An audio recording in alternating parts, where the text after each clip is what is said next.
Hi everyone, welcome to our latest Employability Live. My name's Sam from turnheads.com and I'm here with Wendy from Grad Apprentice. Today's subject, we thought we'd talk about what you should include in a portfolio. So just kind of running you through the fundamental bits that you kind of want to be aiming to show basically within your creative portfolio as a graduate or as a junior designer.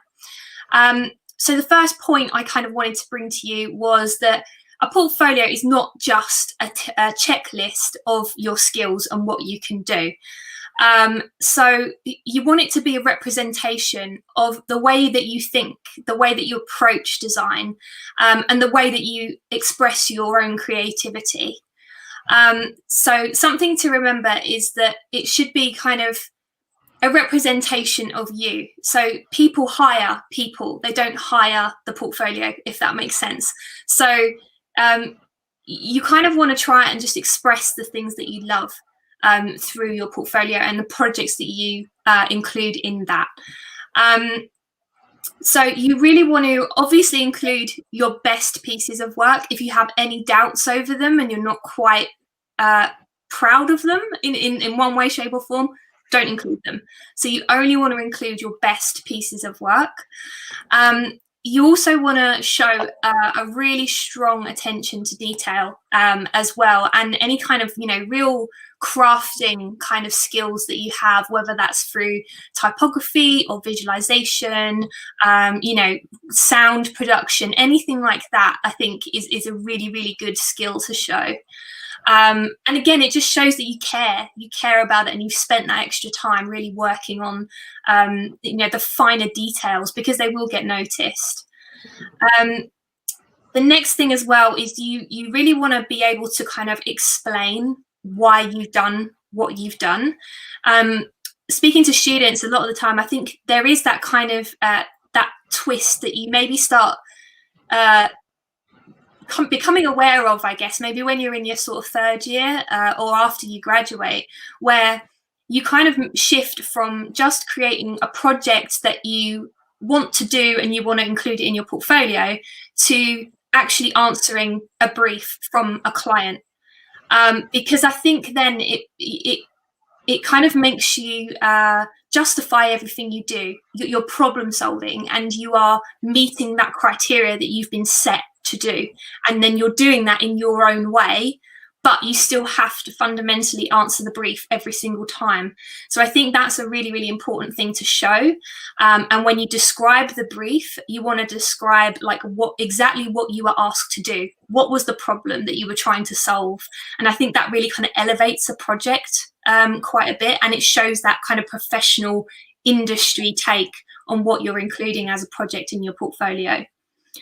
When you present to a client as well, so when you are describing your projects to an interviewer, they kind of like, you've got to think of it as if you're presenting this to a client, and again, you're justifying why you've done what you've done and how you've answered the brief. So yeah, again, it's just that kind of industry spin on whatever you're going to include. And then the final point I'm going to kind of make really is just to include subjects or designs that you love doing. Include the work that you really want to work on professionally, because I think that allows you to really sort of express your authentic self and your key skill that you really love doing in your portfolio, and that is what's going to kind of set you apart from all the other portfolios that people are going to be looking through day to day. So yeah, it's kind of expressing who you are through your creative work. So yeah, and I'll just pass over to Wendy if you've got any kind of other spins to kind of put on it as well. Yeah, thanks, Sam. And absolutely, I second everything you said. And just picking up on the bit that you said about the industry spin. Now, what I've seen in portfolios from students is, great portfolios where they actually show every stage of, their creative build up towards the end of the end product. But something that really is key to have in your portfolio is making sure that you put in that role, that specific role that you actually played, particularly if you have been engaged in a project that involves a group.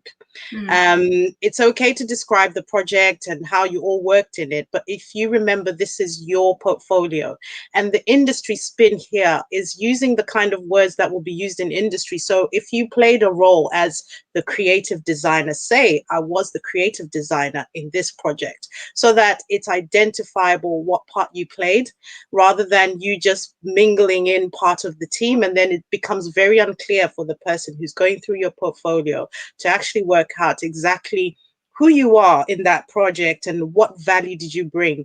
And once you use industry spin words in your portfolio, it really shows that you understand all the parts that everyone has to play, and it showcases you, and it makes it easier for someone to actually recognize that, you know, that this is the point, or your point of strength. Because what you will recognize is the more projects you do, you will become, you will actually become a particular type of designer.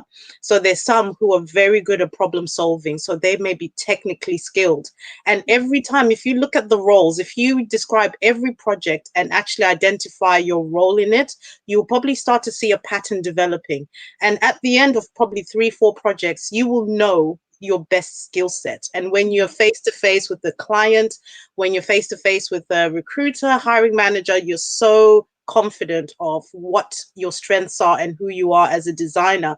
I helped prep one of our grad apprentices who had an interview recently, and you know, we went through that exercise. We went through his portfolio, and at every stage we were identifying, so what role did you actually play?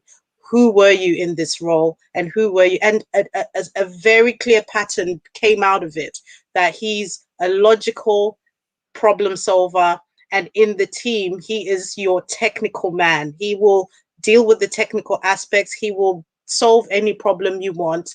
And literally that really helped him when he had the assessment, where he had to talk about his strengths, because it clearly showed throughout his whole project. So definitely my key thing in portfolios is always find out the role you played, especially in projects that involve a group, and always identify using the industry terms that they would use. You know, I was the creative designer, I did the architecture of this bit, and I did this, or I was the researcher in this area. And that way it's easy to identify exactly who you are, and it's easy for someone to know exactly where you'd fit in within a brief or within a particular job.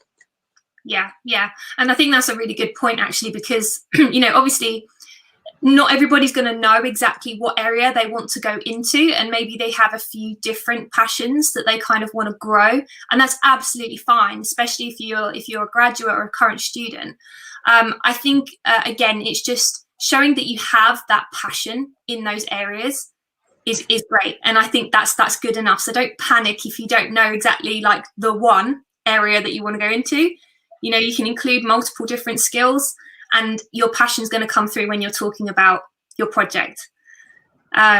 So yeah, I mean, I don't know if you have any other kind of closing comments for that, Wendy? No, I think yeah, we just literally you know, those key points. Portfolios, like Sam said, they don't sell you. You're the one who will definitely make it crystal clear, you know, why your portfolio is as good as it is. Yeah. Great. Well, yeah, if you guys want any other employability tips or help with CVs, portfolios, and generally kind of, you know, getting into the creative industries, do check out turnheads.com and Grad Apprentice. We both have communities and support and loads of content for you guys. So yeah, we'll be happy to chat to you. Take care. Bye.